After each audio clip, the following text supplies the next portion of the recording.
We're always looking for ways to save or earn some extra money. Let's start with the easiest way I found to put some money back in your pocket. With the Fetch Rewards app, you can earn money back every time you take a photo of a receipt, have a receipt emailed to you, or even make a purchase on Amazon. Points are redeemable in a handful of ways, though I personally choose my earnings in the form of Amazon gift cards.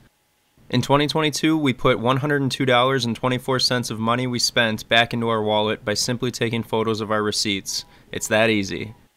Use my referral code to download the app and earn bonus points the first time you scan a receipt. You've more than likely already heard of Junkie, as it's the largest survey platform out there.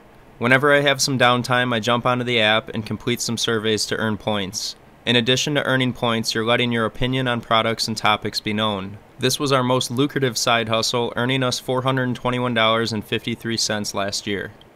At the time of this upload, I'm still waiting for Junkie to get back to me with a referral code for our viewers. Check the video description to see if they've since responded. A great way to save some money is to install low-flow shower heads. Taking it a step further, adding a shutoff valve allows you to restrict the flow even more. Our shower heads are set to 1 gallon per minute, which saves water and the cost of heating it.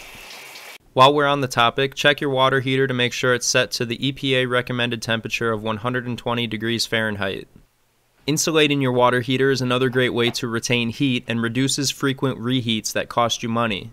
Insulating your hot water lines, if accessible, is another cheap way to reduce heat loss between your tank and the faucet. This product isn't related to this video, but it's a neat way to light your countertops at night. Product link is in the description. Another way to save on heat loss and drafts is to insulate your outlets and switches on your exterior walls. Phantom draw accounts for a large portion of wasted electricity. By unplugging appliances that aren't in use, you can greatly reduce the amount of electrical current that is being wasted on them. Collecting and recycling aluminum cans was the very first way I started earning my own money as a child, and though the price of aluminum was much higher back then, it's still a great way to put some money back in your pocket, especially for children. In addition to the can waste our household creates, our parents also save their cans for us. Anytime I'm in public and see a can laying on the ground, I'll bring it home to add to the collection. Recycling aluminum cans ended up earning us $47 this year. So those were a few of the simple ways our family has been saving and earning a little extra money this past year. I hope you all adopt some of these practices as well.